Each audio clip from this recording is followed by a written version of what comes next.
V यदि चालक के सिरों के मध्य विभवांतर है, या विभव आप कह सकते हैं, विभवांतर है I चालक। विभव जब अप्लाई करेंगे आप किसी बैटरी से किसी चालक को जोड़ेंगे, तो ये मैं कल आपको डिस्कस कर चुका हूं कि जब किसी चालक के सिरों के बीच आप कोई बाह्य बैटरी जोड़ते हैं तो चालक को आप विभव देते हैं, तो उन चालक के सिरों के बीच विभवांतर आप अप्लाई करते हैं, तो जो फ्री इलेक्ट्रॉन हैं ये क्या करते हैं, चालक में उच्च विभव से निम्न विभव की ओर जो है गति करना प्रारंभ कर देते हैं। कौन सा वेग था ये सब आपको बता दिया गया है कि अपवाह वेग जो है ऊष्मीय वेग के में अध्यारोपित होता है, और इलेक्ट्रॉन जो हैं आपके चालक में मूवेबल हो जाते हैं, और चालक में इलेक्ट्रॉन के मूव करने को ही हम वैद्युत धारा कहते हैं। तो V विभव अप्लाई करने पर उस चालक में I वैद्युत धारा बहने लगती है, चालक में वैद्युत धारा।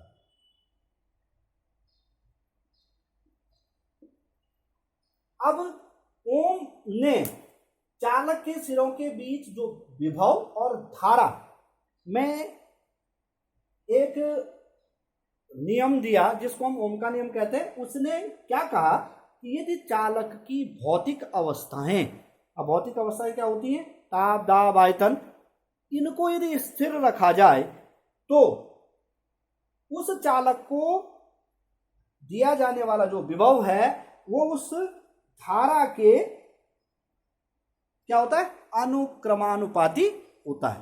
तो सीधा सीधा है कि V is directly proportional to I,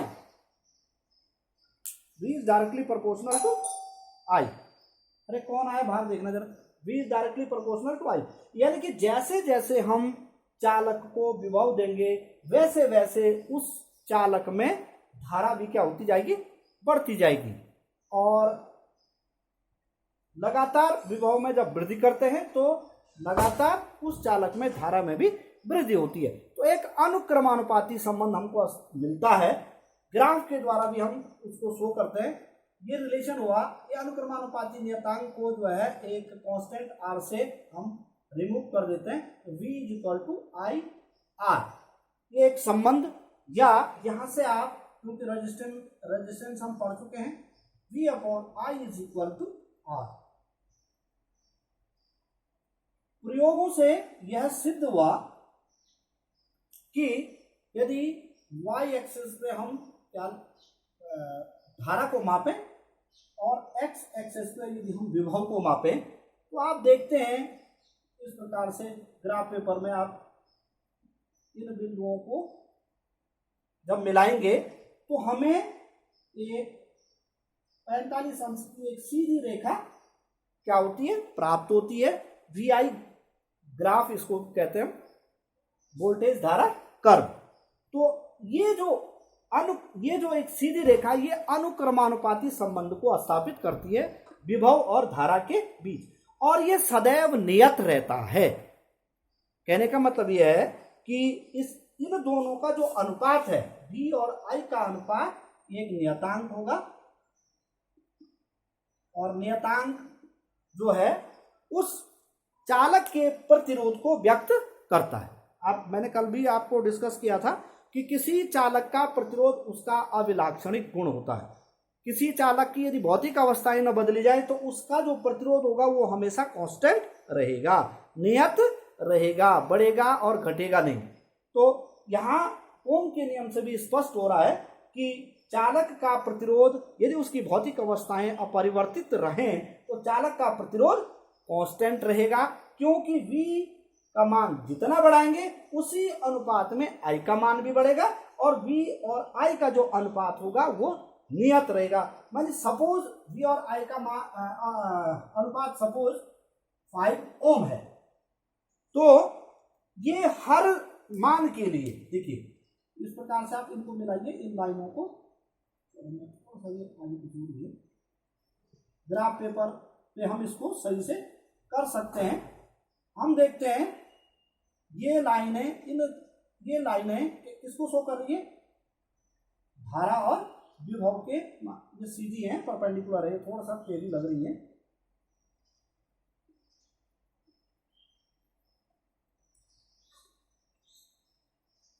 पहले हम लाइनों को खींच लेते हैं, फिर हम इसकी वैल्यू रखते हैं।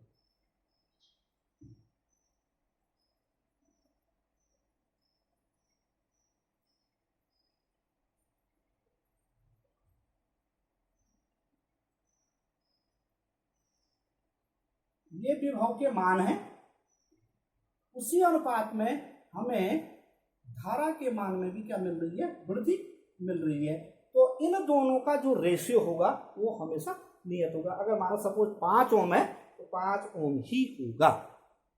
ये समझ में आया कि यदि किसी चालक की भौतिक अवस्थाओं में परिवर्तन न किया जाए तो उस चालक के सिरों के बीच जो हम विभव लगाते हैं, वो जो विभव लगाते हैं और उस चालक में जो धारा बहती है वो अनुक्रमानुपाती संबंध इन दोनों के मध्य होता है। जैसे जैसे भी बढ़ाएंगे वैसे वैसे आई के मान में भी परिवर्तन होगा। तो V upon I equal to R, ये ओम के नियम को व्यक्त करता है, जहां पर R जो है उस चालक का प्रतिरोध है,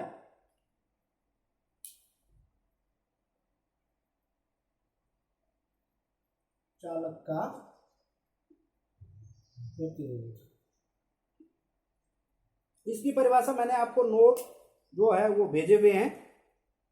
चालक की भौतिक अवस्थाएं न बदलें तो चालक का प्रतिरोध नियत रहता है। ओम का नियम केवल धात्विक चालकों के लिए, धातु चालकों के लिए ही सत्य है। जहां पर ओम का नियम का पालन नहीं होगा उसको हम अनओमीय परिपथ कहते हैं। जहां पर ओम के नियम का पालन होता है जिन परिपथों को, उनको हम क्या कहते हैं, ओमीय परिपथ कहते हैं। तो ये कोई एडमिट भी हो रहे हैं बच्चे। इसके बाद अगला जो टॉपिक है हमारे पास वो है विशिष्ट प्रतिरोध अथवा प्रतिरोधकता। विशिष्ट प्रतिरोध अथवा प्रतिरोधकता,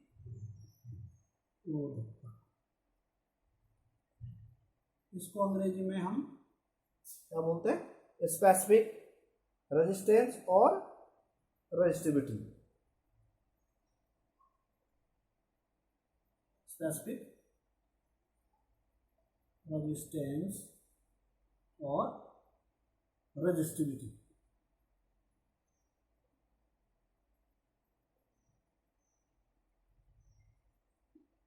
रेजिस्टिविटी। विशिष्ट प्रतिरोध यानी कि एक तो हमने प्रतिरोध पढ़ा जो कि V और I के अनुपात के बराबर है। यहां पर हम प्रतिरोध की परिभाषा भी दे सकते हैं। अब आता है विशिष्ट प्रतिरोध, यानी कि जो विशिष्ट है, स्पेसिफिक है। जब किसी चालक में वैद्युत धारा प्रवाहित होती है तो चालक के भीतर किसी बिंदु पर वैद्युत क्षेत्र की तीव्रता, ध्यान दीजिए, जब किसी चालक में हम क्या करते हैं, वैद्युत क्षेत्र अप्लाई करते हैं तो चालक के क्षेत्र के किसी बिंदु पर वैद्युत क्षेत्र की तीव्रता तथा धारा घनत्व, ध्यान दीजिए, धारा घनत्व हम पिछले टॉपिक में हम पढ़ चुके हैं, धारा घनत्व के अनुपात के बराबर होता है। यानी कि यदि ये विशिष्ट प्रतिरोध रो से व्यक्त किया जा रहा है तो this is equal to E upon J, वैद्युत क्षेत्र और धारा घनत्व के अनुपात के बराबर होता है। इस अनुपात को E अपॉन J, E जो है किसी चालक के अंदर किसी बिंदु पर वैद्युत क्षेत्र की तीव्रता है। ये कब हुई? जब हमने उसको विभव से जोड़ा, किसी बाह्य बैटरी से जोड़ा। तो उसमें उस बिंदु पर या उस चालक के पृष्ठ पर जो धारा घनत्व है उसके अनुपात के बराबर होता है। वैद्युत क्षेत्र और धारा घनत्व के अनुपात के बराबर जो है वो उस चालक का विशिष्ट प्रतिरोध होता है। और ये जो है इसका क्या है? ये भी लाक्षणिक गुण है। ये रेशियो भी आपका क्या नहीं होगा? बदलेगा नहीं, ये ध्यान रखें। तो इसमें सपोज L लंबाई का चालक है,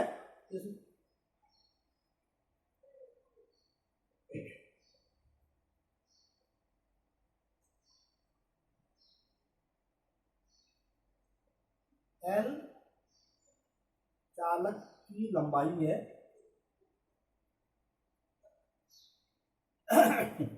L चालक की लंबाई A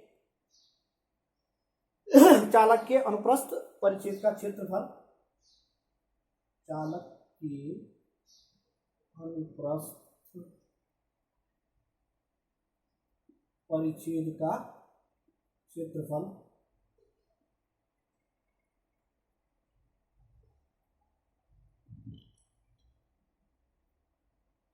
परिच्छेद का क्षेत्रफल। V जो है चालक के सिरों के बीच विभव, चालक के सिरों के बीच विभव, या आप विभवांतर भी कह सकते हैं। जब दो बिंदु लेंगे तो विभवांतर कहेंगे। विभव किसी एक बिंदु पर होगा और दो बिंदुओं के बीच हम इसको विभवांतर से व्यक्त करते हैं। ई चालक के अंदर, चालक के अंदर एक समान वैद्युत क्षेत्र, एक समान सभी बिंदुओं पर समान वैद्युत क्षेत्र।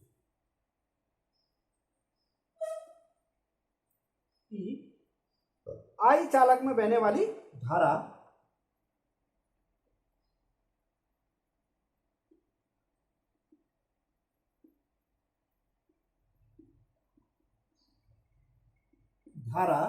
जे चालक के अंदर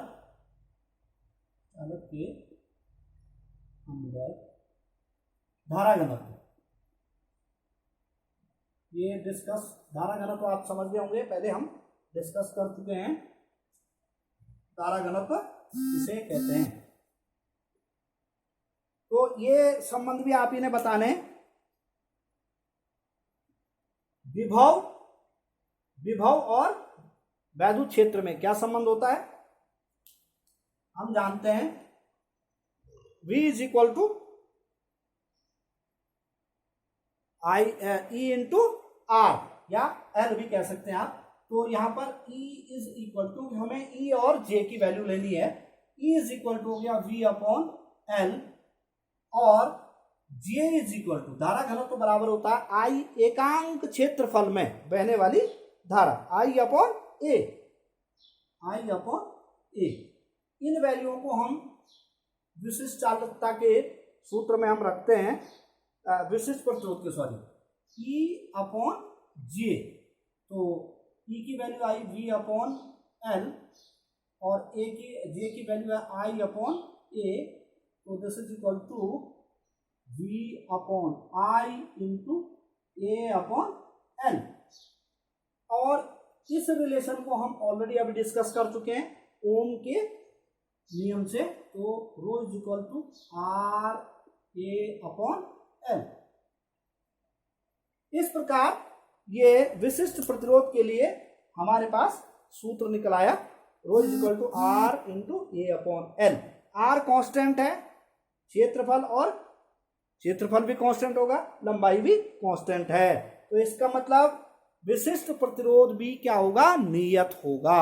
ये अभिलाक्षणिक गुण है उस चालक के पदार्थ का। ठीक है, तो यहां से हम इसकी परिभाषा दे सकते हैं। यदि इफ किसी चालक के लिए A is equal to A metre square क्षेत्रफल है, L जो है उसकी लंबाई 1 मीटर की है, तो उस समय जो विशिष्ट प्रतिरोध होगा वो उसके प्रतिरोध के बराबर होगा, और इसका मात्रक होगा ओम मीटर।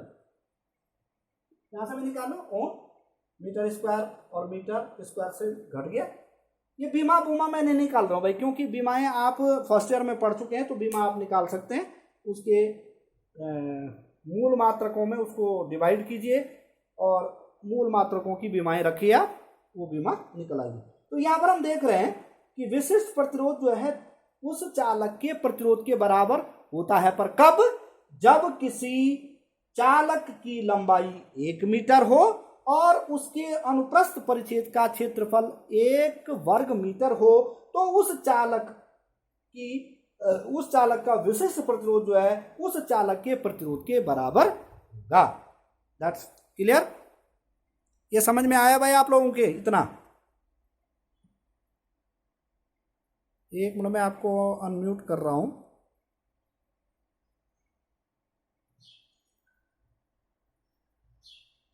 ये समझ में आया? हेलो, हाँ जी,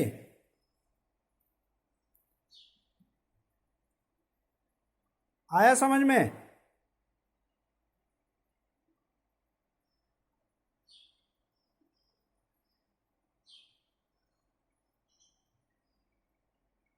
कुछ लोग जो हैं, कुछ का जो है ऑडियो इस समय बंद है। आप मत करिए, आप अपना ऑडियो और वीडियो दोनों खुला रखें। मैं आपको म्यूट करूंगा। तो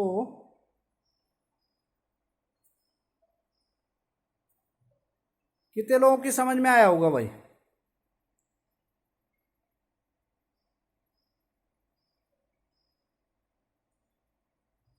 कितने बच्चे जुड़े हुए हैं? पहले तो मैंने देखे ही नहीं।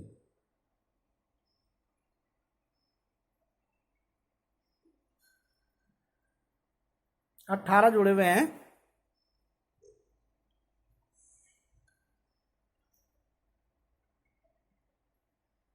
तो ये आप लोगों की समझ में आ गया होगा।